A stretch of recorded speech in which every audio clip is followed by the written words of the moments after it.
Vi har læst kapitel 9 i børns udvikling, og her er vores tanker om kapitlet. Start med at snakke om den nærmeste udviklingszone.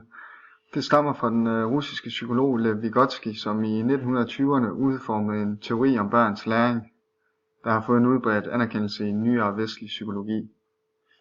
Når vi snakker om den nærmeste udviklingszone, så er det ikke den udviklingszone, der ligger nærmest, men nærmere zonen for den potentielle udvikling hos børnene. Det er den zone, som består af det område af handlinger, der ligger mellem de handlinger, som barnet kan udføre spontant og uden nogen hjælp, og de handlinger, der ligger uden for barnets muligheder. Dette område består af handlinger, som barnet ikke kan udføre selv, men de muligheder, som det vil kunne komme til at udføre ved hjælp. Her er så modellen af den nærmeste udviklingszone. Hvis vi kigger på den blå ind i midten, så er det som barnet selv kan. Går videre til den røde, så er det det som de kan med hjælp, den nærmeste udviklingszone. Og det gule-orange yderst er det som de ikke kan endnu, men som de potentielt vil kunne med hjælp. Vygotsky og hans elev Lyra nævnte også en anden teori, der omhandler, hvordan barnets tænkning og tale i begyndelsen er adskilt. Det vil sige, at tænkningen er privat, og talen er kommunikativ.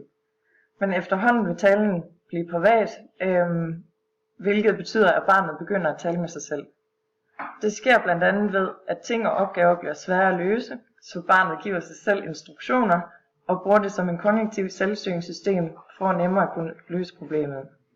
Det kan hjælpe til eksempelvis at skulle stave til saks ved at sige ordet højt.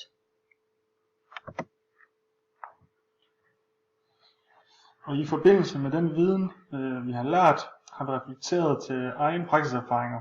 Og i den forbindelse har jeg i min første praktik været med til en aktivitet omhandlende finmotorik i forbindelse med at lære at binde sløjfer og knuder og udvikle hjælp til selvhjælp, så de kunne binde snørbånd selv.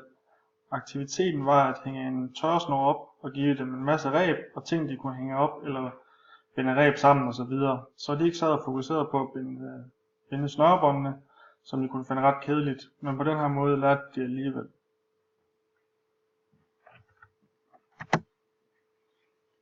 Men så har vi en anden praksisfortælling, hvor at der er nogle børn, som sidder og laver det her puslespil, og så det ene barn bliver ved med at sætte den her brik ned, og det er altså ikke der, den skal sidde, og bliver ved med at sige til sig selv, ej, den her, den passer altså ikke her, men den bliver ved med at prøve igen.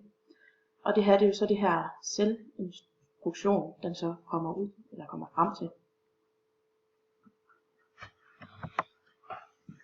Jamen, kort fortalt har vi gennem at have læst kapitel 9 fået en viden om den private tale og den kognitive selvinstruktion. Altså, at barnet giver sig selv verbale instruktioner for at gøre opgaven nemmere at forstå eller udføre. Vi har også fået en viden omkring fantasileg, som er en leg og et godt redskab for barnet til at afspore sin private tale. Fantasileg træner f.eks. barnets mentale sproglige færdigheder og en vej til logisk tænkning. Som pædagoger skal vi tænke over den rytme og tonefald, vi har, når vi skal give en opgave, da børn fanger talens impuls. Fanger man barnet, skabes der en motivation, og barnet rammer sin zone for nærmeste udvikling. Og derfor behøver barnet til sidst ikke længere at sige sin selvinstruktioner højt.